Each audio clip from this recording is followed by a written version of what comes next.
చెప్పిండు 42% వాటా బీసీలకే ప్రభుత్వ కాంట్రాక్ట్లలో ఇస్తా అని చెప్పిండు.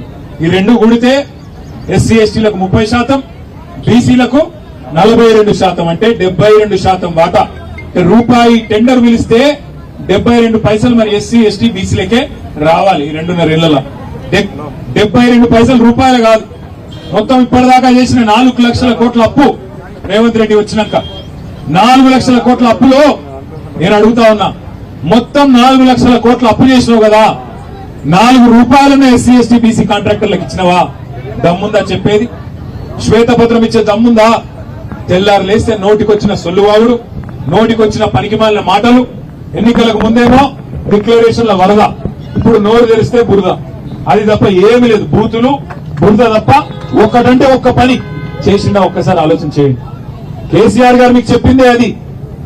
ఆయననేమో కేసీఆర్ గారు అధికారులకు వదిలిపెట్టి, అయ్యా మీరు రొటీన్ ఫైల్ నా దగ్గర దేకండి, చిన్న స్థాయిలో ఉండే చిన్న కాంట్రాక్టర్లను, ముఖ్యంగా ఎస్సీ ఎస్టీ బీసీ మైనారిటీ నుంచి వచ్చిన వాళ్ళను కాపాడండి, పైకి తీసుకురండి అని ఆయన అప్పచెప్తే, నువ్వు పెద్ద పెద్ద మాటలు చెప్పి వచ్చి ఎవరికి ఇస్తున్నావు ఇవాళ కాంట్రాక్టులు? ఇవాళ కాంట్రాక్టులు ఇస్తున్నది కేవలం ఇద్దరికే. ఈ రాష్ట్రంలో కాంట్రాక్టులు వస్తున్నాయంటే రేవంత్ రెడ్డి బామ్మర్దికి, పొంగులేటి శ్రీనివాసరెడ్డి కొడుకుకు తప్ప ఇంకొక వేరే మనిషికి వచ్చిందా? వేరే ఒక్క ఎస్సీ ఎస్టీ బీసీ సోదరుడికి ఎక్కడన్నా వచ్చిందా? ఒక్కసారి మీరు ఆలోచన చేయాలని నేను కోరుతా ఉన్నా. మరి వాళ్ళకి ఎందుకు వస్తున్నాయి? వాళ్ళకు మాత్రమే కాదు, బీజేపీలకు కూడా వస్తున్నాయి సుమా, బీజేపీ ఎంపీలకు కూడా వస్తున్నాయి. మన తెలంగాణలో కాంట్రాక్టులు కేసీఆర్ గారు ఉన్నన్ని రోజులు ఒక్క బీజేపీ ఎంపీ కాంట్రాక్ట్ రాలే. కానీ ఇలా రేవంత్ రెడ్డి గారు వచ్చినాక యంగ్ ఇండియా స్కూల్స్ అని పెడితే ఒక్క ఎస్సీ ఎస్టీ బీసీ మైనారిటీకి రాలే కాంట్రాక్ట్. కానీ బీజేపీ ఎంపీ విశ్వేశ్వరరెడ్డి గారి కంపెనీకి మాత్రం బ్రహ్మాండంగా వచ్చినాయి.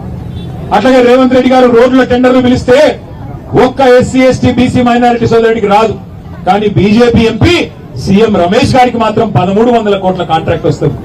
అట్లాగే రేవంత్ రెడ్డి గారు ఇవాళ సాగునీటి ప్రాజెక్టుల కోసం టెండర్లు ఆయన సొంత నియోజకవర్గం కొడంగల్లో పిలిస్తే, కొడంగల్ నారాయణపేట ఎత్తిపోతల పథకం అని 4000 కోట్ల కాంట్రాక్టు టెండర్ పిలిస్తే 4 రూపాయలు కూడా ఎస్సీ ఎస్టీ బీసీ మైనారిటీ కాంట్రాక్టర్లకు ఇయ్యడు. డిక్లరేషన్ లో చెప్పింది ఒకటి, ఇచ్చింది మాత్రం ఎస్సీ ఎస్టీ బీసీ మైనారిటీలకు ప్రతినిధి అయిన పొంగులేటి శ్రీనివాసరెడ్డి గారి కుమారుడికి మాత్రమే కాంట్రాక్టులు వస్తాయి, మనకు మాత్రం రావు.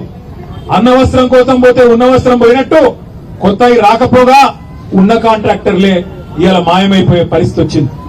జీవో నెంబర్ 17 తీసుకొచ్చిండు. ఏంటిది జీవో నెంబర్ 17?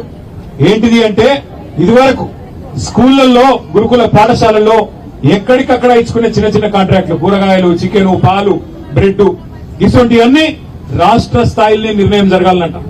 ఆసిఫాబాద్ కావచ్చు, అలంపూర్ కావచ్చు, కాంట్రాక్టర్ రేవంత్ రెడ్డికి నచ్చినోడే కావన్నట, కమిషన్ ఇచ్చేటోడే కావన్నట, చిన్న వాళ్ళ ఎవరు వద్దట. మరి నేను అడుగుతున్నా రేవంత్ రెడ్డి గారిని, ఏమైంది నువ్వు ఇచ్చిన హామీ? నువ్వు చెప్పిన 42% బీసీ కాంట్రాక్టర్లు ఎక్కడ ఉన్నారు? ఒక్కరిని చూపెడతావా? నువ్వు చెప్పిన ఎస్సీ ఎస్టీ కాంట్రాక్టర్లు 30% రావాలి కదా, ఒక్క మనిషిని చూపెడతావా? ఒక్క కాంట్రాక్ట్ ఇచ్చినవా ఎక్కడన్నా? దమ్ముందా అని నేను అడుగుతున్నా.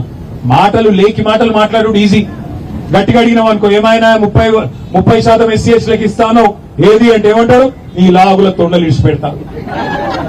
ఏమైనా 42% బీసీలకు ఇస్తా అంటే కాంట్రాక్ట్లు ఏంది అంటే నీ గుడ్లు వీకి గోడీలాడతా, నీ పేగులు తీసి మెడలేసుకుంటా. ఈ బైరాగి మాటలు మాట్లాడు, బఫున్ మాటలు మాట్లాడు, ఎవడైనా మాట్లాడతారు. రోడ్ల మీద పోయేటోడు చదువురాని అవరాగాళ్ళు మస్తుగా మాట్లాడతారు. కానీ నువ్వు ముఖ్యమంత్రివి.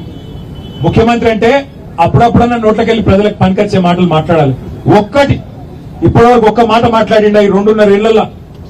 ఏం చేసినావా 2.5 ఏళ్ళు అంటే, వెనకటికి ఎవడో ముఖం బాగా లేకపోతే అద్దం బాగా కొట్టిండట, ముఖం బాగా లేక అద్దం బాగా కొట్టిండట. ఏంద్రాబాయ్ ఏం చేసినావంటే, కేసీఆర్ అప్పులపాలు చేసిపోయిండు, నాకు శాతం అయితలేదు, నాతో అయితలేదు. ఏం అప్పులపాలు చేసిండు కేసీఆర్? నేను చెప్తా. కేసీఆర్ అప్పులు చేసిండు అంటే 1000 గురుకుల పాఠశాలలు పెట్టిండు. కేసీఆర్ అప్పు చేసిండంటే మరి 45 లక్షల ఎకరాలకు నీళ్లు ఇచ్చే కాళేశ్వరం లాంటి ప్రాజెక్టు కట్టిండు. కేసీఆర్ అప్పు చేసిండంటే జిల్లాకు ఒక మెడికల్ కాలేజ్ పెట్టి ఇలా ఎస్సీ ఎస్టీ బీసీ మైనారిటీ పిల్లలకు చదువు చెప్పించిండు. కేసీఆర్ అప్పు చేసిండంటే జిల్లాకు ఒక నర్సింగ్ కాలేజ్ పెట్టిండు, బ్రహ్మాండంగా మన పిల్లలు నర్సింగ్ చదువుకునే అవకాశం ఇచ్చిండు. కేసీఆర్ అప్పు చేసిండు అంటే 24 గంటల కరెంట్ ఇచ్చిండు. కేసీఆర్ అప్పు చేసిండంటే 200 పెన్షన్ 2000 చేసిండు. కేసీఆర్ అప్పు చేసిండంటే 15 లక్షల మంది ఆడబిడ్డలకు కేసీఆర్ కిట్లు ఇచ్చిండు. కేసీఆర్ అప్పు చేసిండంటే 15 లక్షల మంది ఆడపిల్లలకు కళ్యాణ లక్ష్మి షాదీ ముబారక్ కింద ఒక మేనమామ లెక్క